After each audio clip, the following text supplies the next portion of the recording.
ஓம் சரணாகத தீனார்த்த பரித்ராண பராயணே சர்வசியார்த்திகரே தேவி நாராயணி நமஸ்துதே. வணக்கம் நேயர்களே, இது மகாலட்சுமி ஜோதிடம் வழங்கும் காலச்சக்கரம்.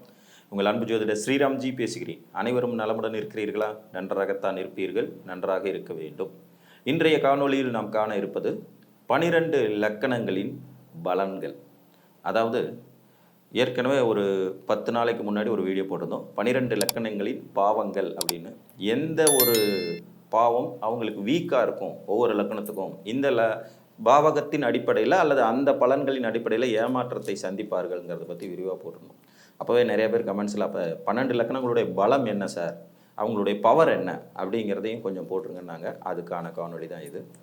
12 லக்கணங்கள் மேசம் முதல் மீனம் வரைக்கும் உள்ளவங்களே எது உங்களுடைய பலம், பலகீனம் தெரிஞ்சிட்டீங்க, இப்போ பலம் என்னன்றதையும் தெரிஞ்சுக்கணும் இல்லையா? ஸோ உங்களுடைய பலம் எது அப்படிங்கிறதையும் இன்னைக்கு பார்த்துடலாம்.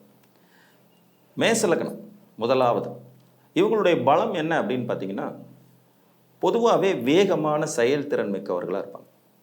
வேகமான செயல்திறன், நல்ல உடல் வலிமை கொண்டவர்களாக இருப்பாங்க. உடலை உறுதி செய்யும் தன்மைங்கிறது இவங்களுக்கு இயற்கையாகவே இருக்கும். அதனால் வேகமான செயல்திறன் அப்படிங்கிறத இவங்களுடைய பலம். வேகமான செயல்திறனால் சில பலகீனங்களும் இருக்கும். நம்ம எது பலகீனமோ அதை பலமாக மாற்றிக்கணும். அதுதான் இதில் இருக்கிற சூட்சம். மற்றவர்கள் செயல்படுவதை விட அதிக துடிப்புடன், வேகத்துடன், ஆண்மைத்தன்மையுடன், ஒரு அதிகாரத்தை தோரணையை வெளிப்படுத்தி ஜெயிக்கிறது இவங்களுடைய பலம். இந்த அதிகாரம் தோரணை, ஒரு சேனாதிபதி அந்த பவர் இருக்கும் இவங்களுக்கு. ஸோ அந்த வேகம் மிக்க செயல்திறன் தான் இவங்களுடைய பலம். அதை சரியானபடி பயன்படுத்திக்கிட்டாங்கன்னா நிச்சயமாக வாழ்வியில் ரொம்ப பெரிய சக்ஸஸாக வருவாங்க. இவங்களுடைய அந்த பவரை எதில் பயன்படுத்தணும் அதுதானே சூட்சமம். ஒருத்தர் கூட சண்டை போடுறதுலையோ, ஒருத்தர் அடிக்கிறதுலையோ, மல்லு கட்டுறதுலையோ, வம்பு வழக்கு ஏற்படுத்துறதுலையோ பயன்படுத்தக்கூடாது. உங்கள் லக்னாதிபதி எங்கே போய் உச்சமாறாரு? ஜீவனஸ்தானம்னு சொல்லக்கூடிய 10ஆம் இடத்துல. காலபுருஷனுடைய 10வது வீடும் இது. அப்போ உங்கள் லக்னாதிபதி எங்கே உச்சமாறான்னா தொழிலில். அப்போ உங்களுடைய மேச லக்னத்தின் பலம் என்பதே தொழில் தான். புரியுதுங்களா? தொழிலை சிறப்பாக மற்றவர்களை விட சீரும் சிறப்புடன் நடத்தி செல்வதே மேச லக்னத்தினுடைய முதன்மையான பலம். இது வேலையாக இருந்தாலும் சரி, சொந்த பிஸ்னஸாக இருந்தாலும் சரி, அதில் சக்ஸஸ் பண்ணுறதுக்கு உங்களுடைய ஆற்றலை செலவழிச்சிங்கன்னா கண்டிப்பாக நீங்கள் மிகப்பெரிய வெற்றிகளை அடைய முடியும். புரிஞ்சுங்களா? ஸோ தொழிலே உங்களின் பலம். அதில் வேகமாக செயல்படுவதே உங்களுடைய ஆக்கப்பூர்வமான விஷயங்கள். ஒரு ஆத்திரமும் கோபமும் வேகமும் கொண்ட லக்னமான மேசத்துக்கு அதை அப்படியே தொழில்துறையில் காட்டும்போது ரொம்ப பெரிய சக்ஸஸ் கொடுக்கக்கூடிய வாய்ப்புகள் இருக்கும். இதுதான் உங்களுடைய பலம். ரிஷப லக்னத்தினுடைய பலம் அப்படிங்கிறத பொறுத்த வரைக்கும் பார்த்தீங்கன்னா, ரிஷபம் நார்மலாகவே பொறுமையோடு இருக்கக்கூடியது, காலமாட்டை குறிக்கிறது, அசைவோடும் தன்மை கொண்டது. நமக்கு நடந்திருக்கிற நிகழ்வுகளை எல்லாம் மீண்டும் மீண்டும் மீண்டும் மீண்டும் பொருத்தி பார்த்து அதில் ஒரு சக்ஸஸான அளவுக்கு கொண்டுட்டு வர்றதுக்கான வாய்ப்பு உள்ள லக்னம். அப்போ ரிஷப லக்னத்துக்கு அதிபதி யார்? சுக்கிரன். இவர் எங்கெல்லாம் வளம் பெறுவார்? லக்னத்தில் வலுவாகிறார், 6ஆம் இடத்துல வலுவாகிறார், 11ஆம் இடத்துல வலுவாகிறார். ஸோ நல்ல உத்தியோக மேன்மையை இயற்கையாகவே பெற்றுவிடும் தன்மைங்கிறது ரிஷபத்திற்கு உண்டு. பூமி தத்துவ ராசியான ரிஷபம் குடும்பத்தை அரவணைத்து செல்வதில் முதன்மையானது. குடும்பத்து உறுப்பினர்களால் ஏமாற்றத்தை சந்திக்குங்கிறது அது தனி. ஆனால் குடும்பத்தை அரவணைத்து செல்றதுக்காகவே இவங்க படைக்கப்பட்டவங்களாக இருப்பாங்க. பொதுவாகவே ஒரு குடும்பத்துக்கு தகப்பனாக இருந்து, மூத்தவனாக இருந்து எல்லாவற்றையும் வழிநடத்த வேண்டிய விதி இவங்களுக்கு இருக்கும். இது இவங்களுடைய பலமும் அதுவே இவர்களுடைய பலகீனமும் ஆகும்.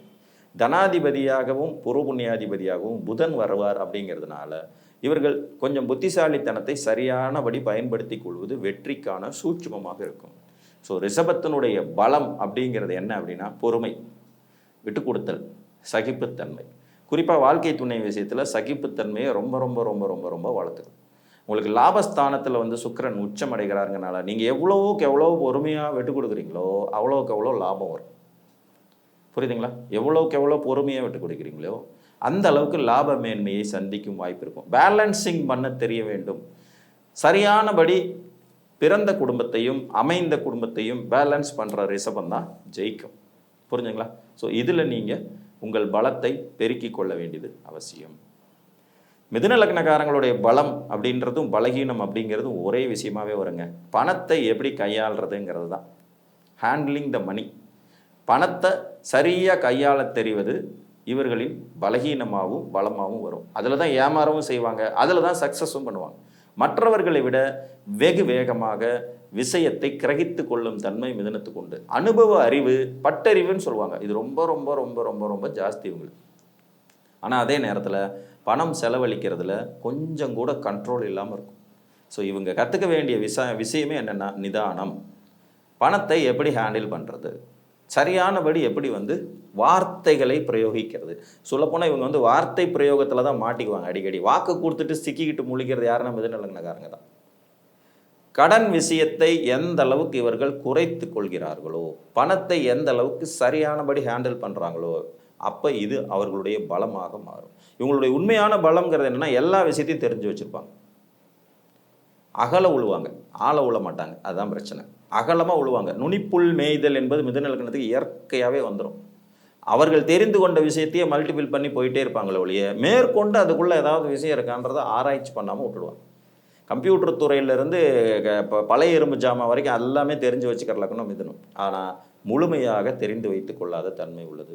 ஸோ முழுமையாக ஒரு விஷயத்தை அறிந்து கொள்வதற்கு நீங்கள் காலத்தை செலவிடுவதும் பணத்தை சரியாக கையாளுவதையும் நல்லா கற்றுக்கிட்டிங்கன்னா அதுதான் உங்களோட ஸ்ட்ரென்த்து.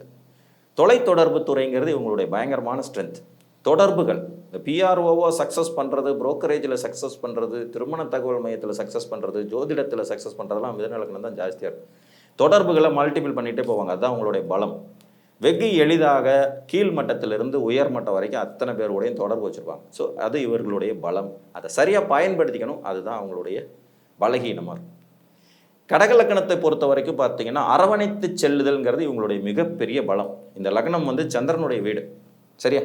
கடகலக்கணம்ங்கிறது சந்திரனுடைய வீடு, சந்திரன் தாய் கிரகம். ஸோ அனைவரையும் அரவணைத்து செல்வது தான் கடகலக்கணத்துடைய மிகப்பெரிய பலம்.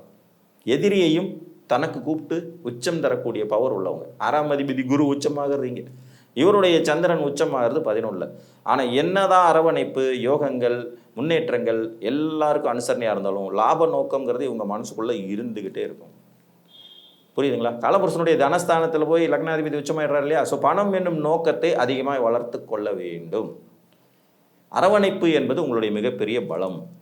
ஒரு கூட்டத்துக்கு தலைமை தாங்கிற அந்த பவர் இருக்கும், அரவணைப்பு இருக்கும். அந்த அரவணைப்பை வலுப்படுத்திக்கணும். குடும்ப உறுப்பினர்களிடத்துல அதிகமான பாசம் காட்டுவாங்க, இது உங்களுடைய பலமாகவும் இருக்கும். சில நிலைகளில் அதுவே பலகீனமாகவும் போயிடும். குடும்ப உறுப்பினர்களுக்காக வேலையெல்லாம் தூக்கி போட்டுட்டு வீட்டில் உட்காந்துட்டு இருக்கிற கடகலக்கணக்காரங்களாக இருப்பாங்க. ஸோ உங்களுடைய பலம் என்பது அரவணைப்பு, அதில் மறைமுகமாய் ஒளிந்திருப்பது லாப நோக்கம். இது ரெண்டையும் சரியாக சீர்தூக்கி கொண்டுட்டு போயிட்டீங்கன்னா போதும். உங்கள் லக்னம் ஒரு மிகப்பெரிய சக்ஸஸான லக்னம் தான். நேச்சராகவே கடகலக்கணம் சக்ஸஸான லக்னம் தான். ஸோ அதில் இந்த அமைப்புகள் உங்களுடைய பலம் என்ன? அரவணைத்து போகிறது, எல்லாத்தையும் பொறுமையோடு அரவணைத்து தன் கண்ட்ரோலுக்குள்ளே கொண்டுட்டு வந்துடுறது. ஒரு தாய் அத்தனை குழந்தைகளையும் அரவணைப்பாளுங்கிற மாதிரி கடகலக்கணத்தில் பிறந்தவங்க அத்துணையும் அரவணைப்பார்கள். அந்த அரவணைப்பை இவர்களுக்கு மாபெரும் வெற்றியை பெற்றுத்தரும். லாபம் என்பது அதற்குள் மறைமுகமாக இருக்கும், சரிங்களா? சிம்ம லக்னத்துடைய பலம் அப்படிங்கிறதுனா அதிகாரம் தான். சிம்ம லக்னத்துடைய பலம்ங்கிறதே அதிகாரம் தான். கூட்டத்தைக்கு தலைமை தாங்குவது அதிகாரம். சூரியன் 9ஆம் இடங்கிற பாக்கியஸ்தானத்தில் உச்சம் பெறுபவர். அரசனாகும் தகுதியே உங்களுடைய பலம். முதன்மைக்கு வர துடிப்பதே உங்களுடைய பலம். அதை சரியாக சீராக கொண்டுட்டு போயிட்டீங்கன்னா போதும். முதன்மை பெற துடிப்பது, முதலிடத்துக்கு வர துடிப்பது, இதுவே உங்களுடைய பலமாகவும் பலகீனமாகவும் மாறும். ரொம்ப யாரையும் நம்பி ஏமாந்து போயிடுறதுங்கிறது உங்கள் பலகீனம். அதில் கொஞ்சம் எச்சரிக்கையாக இருக்கணும். சிம்மம் கெடுவது சகோதரத்தாலே அப்படின்னு சொல்லுவாங்க. சிநேகிதத்தாலும் சகோதரத்தாலும் தான் சிம்மம் கெடும். இது உங்கள் பலகீனம். பலம் என்பது அனைத்தையும் கிரகித்து கொண்டு ஆளுமை திறனை வெளிப்படுத்துவது. ஆளுமை திறன் தான் சிம்மத்தினுடைய பலம். எதில் இருந்தாலும் தன்னுடைய தனித்துவத்தை வெளிப்படுத்தும் தன்மைங்கிறது சிம்மத்துக்கு உண்டு. ஸோ ஆளுமை திறன் என்பதே உங்களுடைய பலம். அதை நீங்கள் டெவலப் பண்ணிகிட்டே போகணும். உங்கள் லக்னாதிபதி 9ஆம் இடத்துல உச்சமாவார், மேசத்தில். அப்போ பகல் பொழுது உங்களுக்கு பலம். சூரியனே உங்களுடைய பலவான். சூரிய நமஸ்காரம் செய்ய செய்ய உங்களுடைய தேகம் அப்படியே தேஜஸாக மாறிக்கிட்டே இருக்கும். ஆளுமை திறனை அதிகப்படுத்தி கொள்வது, அதை சரியானபடி பிரயோகிப்பது, இதுதான் சிம்மத்தின் பலமாகும். சரிங்களா? அரசனுடைய பலம் என்ன? அவனுடைய சிந்திக்கும் திறன், ஆளுமை திறன். அது உங்கள்கிட்ட இயற்கையாகவே இருக்கும். இதை நீங்கள் டெவலப் பண்ணிகிட்டே போனீங்கனாலே நல்ல நம்மளுக்கு வரலாம். இது சின்ன உத்தியோகமாக இருந்தாலும் சரி, பெரிய உத்தியோகமாக இருந்தாலும் சரி, மேனேஜர் போஸ்ட்டாக இருந்தாலும் சரி, ஹெச்ஆர் போஸ்ட்டாக இருந்தாலும் சரி, உங்கள் பலமே அதுதான். எல்லாரையும் ஒரு சவுண்டில், ஒரு கண் பார்வையில் கண்ட்ரோலுக்கு கொண்டு வருது. அந்த வகையில் நீங்கள் சிறப்பு மிக்கவர்கள். உத்தியோகம் புருஷ லட்சணம்னு சிம்மலக்கணத்துக்கு அழகாக சொல்லலாம். ரொம்ப பவர்ஃபுல்லான உத்தியோகங்களில், பவர்ஃபுல்லான பதவிகளில் உட்கார்றதுக்கான யோகியதை கொண்டவர்கள். கன்னிகா லக்ன ஜாதகர்களின் பலமே அவங்க அறிவு தான். புதன் நீங்கள் உச்சமாகிறார் லக்னத்திலே. ஸோ உங்களுடைய அறிவு, ஆழ்ந்த படிப்பு, ஆழ்ந்த அறிவு உங்களுடைய பலம். அனைத்தையும் ஆழமாக, மிதுனம் பாருங்க மேலோட்டமாக கற்றுக்கும், கன்னி பாருங்க ஆழமாக கற்றுக்கும். ஆழமாக கற்றுக்கொள்வதே உங்களுடைய பலம். அரசுக்கும் மக்களுக்கும் இடையில் தூதுவராய் அமர்வதே உங்களுடைய சிறப்பு. மக்களுக்கு கவர்மெண்டோடைய திட்டங்களை கொண்டுட்டு சேர்க்கக்கூடிய சர்வீஸ் சம்பந்தமான தொழில்கள் எல்லாமே ரொம்ப பெரிய சக்ஸஸாக வருவாங்க. இவங்க ஓன் பிஸ்னஸ் பண்ணுறத விட இந்த மாதிரி சர்வீஸ் ஓரியன்டாக இருக்கிறதுல ரொம்ப பெரிய லெவலில் ஹிட் அடிப்பாங்க. அறிவு அறிவு மேலும் அறிவு, அதுதான் உங்களுடைய பலம். நிறைய ஐஏஎஸ் ஐபிஎஸ் போந்திரியான உயர்நிலை பதவிகளில் கொண்டு உட்கார வைக்கிற அமைப்பு கன்னிகா லக்னத்துக்கு உண்டு. கன்னி லக்னம் படிப்பு அறிவினாலேயே உயர்நிலை பெறுவது. அப்போ எவ்வளவு தூரம் நீங்கள் படிக்கிறீங்களோ, எவ்வளோ தூரம் அறிவை அறிந்து கொள்கிறீர்களோ, அந்த அளவுக்கு உங்களுடைய பலம் அதிகரிக்கும். புத்தி தாதா பலவான், புரிஞ்சுதுங்களா? ஸோ உங்களுடைய பலம் என்பது உங்களுடைய புத்தி, அறிந்து கொள்ளுதல், படித்து கொள்ளுதல். துலா லக்னத்தினுடைய பலம் அப்படிங்கிறதே வியாபார தந்திரம். தராசு இதோடைய சின்னம். 6ஆம் இடத்துல சுக்கிரன் உச்சமாவார், 8ஆம் இடத்துல ஆட்சி ஆவார். மறைமுக வியாபார தந்திரம், இதுதான் உங்களுடைய பலம். சமச்சீராக அனைவரையும் கொண்டு செல்வது. நல்ல வியாபாரிக்கு அழகு கோவப்படாமல் இருக்கிறதுன்னு சொல்லுவாங்க. நீங்கள் ஒரு நல்ல வியாபாரியாக இருப்பீங்க. வியாபார தந்திரம் தான் உங்களுடைய பலம். ஸோ குடும்ப பொறுப்புகளை வாழ்க்கை துணை வசம் ஒப்படைத்து விட வேண்டும். துலா லக்னம் வந்துச்சுனால வாழ்க்கை துணைகிட்ட குடும்ப பொறுப்பு இருந்தால் நீ பார்த்துக்க அப்படின்னு விட்றணும். பிஸ்னஸ் மைண்டடாக இருக்கிறது தான் உங்களுடைய மிகப்பெரிய பலம். பிஸ்னஸ் மைண்டட், புரிஞ்சுதுங்களா? பிஸ்னஸ் மைண்டடாக இருக்கிற நல்ல வியாபாரி, வியாபார தந்திரத்தோடு புன்சிரிப்போடு அனைத்தையும் கரெக்டாக காய நகர்த்துற திட்டமிட்ட வியாபாரியாக இருக்கிறது உங்களுடைய பலம். நீங்கள் அது வேலை பார்த்தாலும் அதை செய்யலாம், பிஸ்னஸ் பண்ணாலும் அதை பண்ணலாம். இந்த குடும்ப உறவுகளுக்கான சென்டிமெண்ட்டுக்குள்ளெல்லாம் போய் மாட்டிக்கிறதுக்கு உங்களுக்கு நேரம் இருக்காது. வியாபாரம் வியாபாரம் வியாபாரம், அதை சூட்சமமாக செய்வதே துலாத்தின் பலமாகும். நார்மலாகவே ரிஷபமும் துலாமும் கொஞ்சம் சென்டிமெண்ட் குறைச்சிக்கணும்.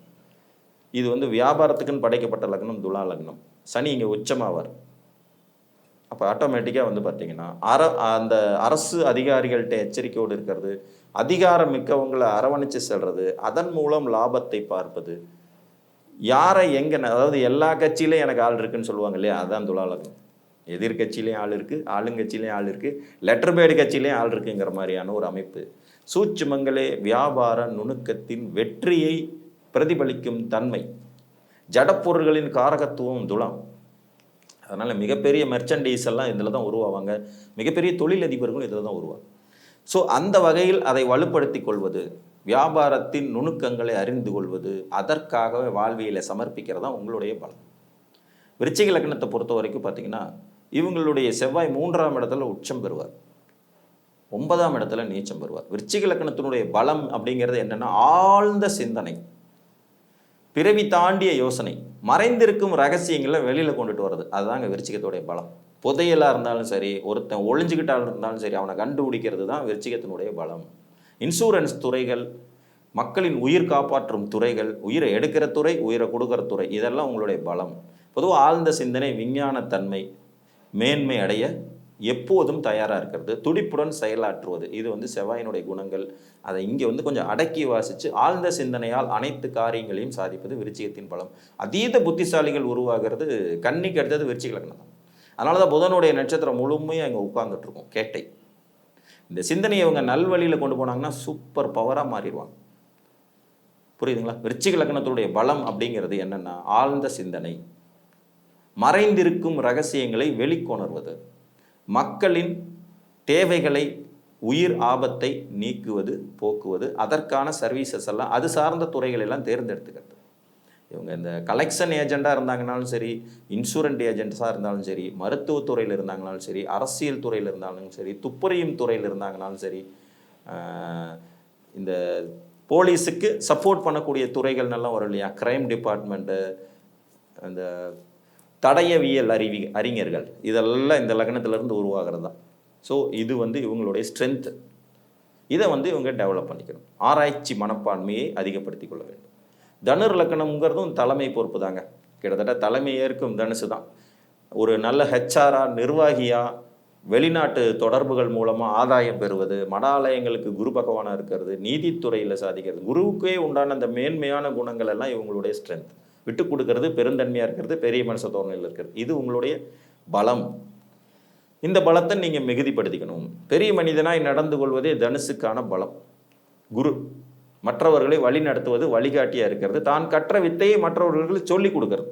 இதுதான் தனுசு லக்னத்தினுடைய மிகப்பெரிய பலமாக இருக்கும். தனுர் லக்னம்ங்கிறதே வந்து ஆளுமை திறன் மிக்கது. மேசம், சிம்மம், தனுசு மூணுமே ஆளுமை திறன் மிக்கது. சிம்மம் ரொம்ப டாப், மேசம் வேகம் மிக்க ஒரு இடம், தனுசு வந்து ஆழ்ந்த சிந்தனையோடு கூடிய ஆளுமை திறனை வெளிப்படுத்தும். யானை மாதிரி, சிங்கம் வந்து சிங்கம் மாதிரி, அதோடைய ஸ்பீடு வேற. மேசம் குதிரை மாதிரி, அதோட ஸ்பீடு வேற. தனுசு வந்து யானை மாதிரி, இதோட வேகமும் இதோட வலிமையும் வேற. புரிஞ்சுதுங்களா? ஆழ்ந்து அதே நேரத்தில் ஆளுமை திறனோடு இருப்பது தனுசின் பலம். சொந்த பிஸ்னஸ் பண்ணாமல் இருக்கிறதும் ஒரு பலம் தனுர் லக்னத்துக்கு. ஓன் பிஸ்னஸில் போய் நிறைய அடி வாங்கினவங்க தனுசு லக்னக்காரங்க இருப்பாங்க. லட்சத்தில் ஒருத்தர் ஜெயிச்சிருக்காருங்கிறத இங்கே உதாரணமாக கமெண்ட்ஸில் போடவே போடாதீங்க. 99,999 தோத்தவங்களாம் எடுங்க. புரிஞ்சுங்களா? தனுர் லக்னம் என்பது நிர்வாக திறமையே அவங்களுடைய பலம். மற்றவர்களை கட்டுப்படுத்தி நிர்வாகம் செய்யும் தன்மை கொண்ட ஒரு ஹெச்ஆர் மாதிரியானது. மனித வளத்தை கண்டுபிடிப்பது உங்களுடைய பலம்.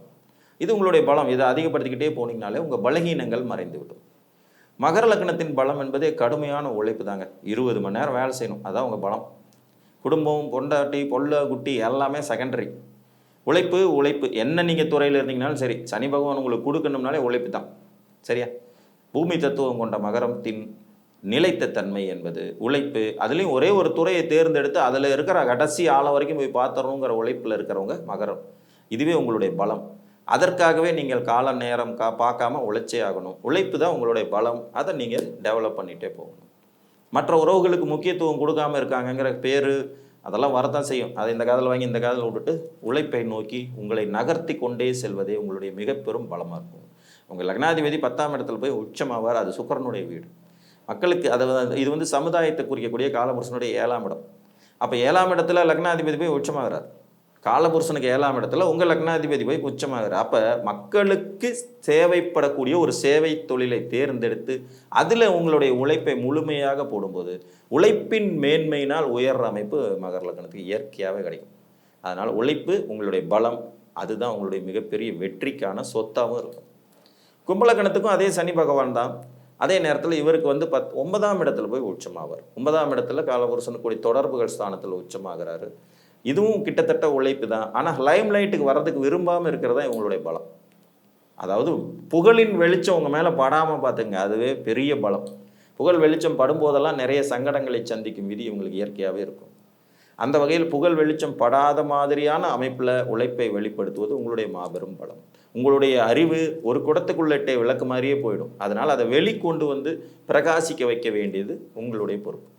அதாவது குன்றின் மேல் எரியிற தீபமாக இருக்கணும், குடத்துக்குள்ளே எரியிற தீபமாக இல்லாமல் உங்களுடைய இதை மாற்றிக்கொள்ள வேண்டும். அதே நேரத்தில் புகழ் வெளிச்சத்திற்கு விருப்பம் காட்டாதிருப்பது மிக மிக அவசியம். புரியுதுங்களா? புகழின் வெளிச்சம் படாத மாதிரி உங்களுடைய வாழ்வியல் முறைகளை அமைத்து கொள்ள வேண்டும். பேக் இருந்து ஒர்க் பண்ணுறது எல்லாமே கும்பத்துடைய பலம். சரியா? Back end, front office, back ஆஃபீஸ்ன்னு இருக்கும் எப்பயுமே. ஒரு துறை நிர்வாகம், நிறுவனம். இப்போ ஒரு கலைத்துறையவே எடுத்துக்கிட்டிங்கன்னா முன்னால் நடிக்கிறவர் ஹீரோ, பின்னாடி இயக்குறவர் இயக்குனர், மியூசிக் டைரக்டர் தனியாக இருப்பார், பாட்டு பாடினவங்க யார் தனியாக இருப்பாங்க. திரைக்கு முன்னால் வராத அனைத்தும் இவர்களின் பலமாகும். உங்களுடைய மிகப்பெரிய பலம் அப்படிங்கிறதே வந்து ஆர்கியூமெண்ட் பண்ணுறது. பேச்சையே மூலதனமான தொழிலாய் கொண்டு செயல்படும் கும்பலக்னம் பூரா பெரிய லெவலில் ஜெயிப்பாங்க. புரியுதுங்களா? அப்போ பேச்சாளர்களாக இருக்கிறது, இயக்குநர்களாக இருக்கிறது, எழுதுபவர்களாக இருக்கிறது, மருத்துவத்துறையில் சாதனைகள் புரியும் தன்மை கொண்டவர்களாக இருக்கிறது. ஏன்னா நேச்சராகவே உங்களுக்கு 10ஆம் இடம் விருச்சிகமாகும். மருத்துவத்துறையில் சாதிக்கிறது, இன்சூரன்ஸ் ஏஜெண்டாக இருக்கிறது, விண்வெளித்துறையில் சாதிக்கிறது, நாசா மாதிரியான இதில் ஒர்க் பண்ணுறது, காற்றை பயன்படுத்தி செய்யப்படும் தொழில் துறைகளில் ஜெயிக்கிறது, இதெல்லாம் கும்பலக்னத்தினுடைய மிகப்பெரிய பலம். சனி பகவானே உங்களுக்கு மூலத்திரிகோணாதிபதியாகவும் லக்னாதிபதியாகவும் வர்றதுனால பொறுமை காக்க வேண்டியதும் மறைந்திருக்க வேண்டியதும் அவசியமான ஒன்று. மீன லக்னத்தினுடைய பலமே ஞானம் தாங்க. இந்த வீடு கேதுவுக்கு ரொம்ப பிடிச்ச வீடு. இங்கே சுக்கிரன் உச்சமானார்னாலும் கூட காலபுருஷனுடைய 12ஆம் இடங்கிறதுனால மறைபொருள் அறிதல். மீனம், ஞானத்தை தேடுவதே உங்களுடைய பலம். இறை நம்பிக்கையை எப்போதும் விட்டு கொடுத்துறாதீங்க. இறைவன் பலவிதமான சோதனைகளை உங்களுக்கு கொடுத்தாலும் கடைசியாக கடை தேர்த்து விடுவார். அதனால் தெய்வ நம்பிக்கை என்பது மீனத்தின் மிகப்பெரிய பலமாகும். வெளிநாட்டு வாழ்க்கைங்கிறது இவங்களுக்கு ரொம்ப பெரிய ஒரு பலம். வெளியூர் வெளி தேசம் அலைந்து திரிவது, பற்றற்று இருப்பது, ஞானத்தை தேடுவது, இதெல்லாமே உங்கள் லக்னத்தினுடைய பலம். தெய்வ கடாட்சம் அதிகமாக கிடைக்கக்கூடிய லக்னம் எதுனா மீனம் தான். தெய்வத்தினுடைய கடாட்சம் அதிகமாக விழுகிற இடமும் மீனம் தான். அதனால் மீன லக்னத்தில் பிறந்தீங்கனாலே இறை வழிபாடை தவறாமல் செய்யணும். குலதெய்வ வழிபாடாக இருக்கட்டும் அல்லது உங்கள் இஷ்ட தெய்வ வழிபாடாக இருக்கட்டும், தொடர்ந்து செஞ்சுட்டே இருக்கணும். ஞானம் என்பது உங்களை தேட தேட மீனும் வெற்றி பெறும். புரியுதுங்களா? அதே மாதிரி உங்களுடைய பலகீனம் காமம் குறைச்சிக்கணும். இங்கே சுக்கிரன் உச்சமாகறனால மறைமுகமாக இதைத்தான் கொஞ்சம் தூண்டி விட்டு மீனத்தை திசை மாற்றி தடம் மாற்றி கொண்டுட்டு போயிடுவார். அது இல்லாமல் அதை எந்த அளவுக்கு கம்மி பண்ணுறீங்களோ அந்த அளவுக்கு உங்களுக்கு மற்ற அதாவது இகலோக வாழ்க்கைக்கான அனைத்து சூட்சுமங்களும் கிடைக்கப்பெறும். புரிஞ்சுங்களா? இப்போ மீனத்தின் பலம் என்பது ஞானத்தை தேடுவது. ஞான மார்க்கத்தில் எப்போதும் பக்தி மார்க்கத்தில் உங்களை இணைத்து கொண்டே இருப்பதே உங்களுடைய மிகப்பெரிய பலமாகும். ஸோ இதுதான் 12 லக்னங்களுக்குமான பலம். உங்களுடைய பலத்தை அதிகப்படுத்துங்க, பலகீனத்தை குறைங்க. சில லக்னங்களுக்கு பலமே பலகீனமாகவும் மாறுங்கிறனால அதை சரியானபடி பயன்படுத்தி கொள்வது என்பதும் மிகச்சிறப்பாக யோசிக்கப்பட வேண்டிய ஒரு விஷயம்னு கூறிட்டேன். மீண்டும் ஒரு காணொலியில் உங்களை சந்திக்கும் வரை உங்களிடமிருந்து அன்புடன் விடைபெற்றுக் கொள்வது உங்கள் அன்பு ஜோதிடர் ஸ்ரீராம்ஜி. நன்றி, வணக்கம்.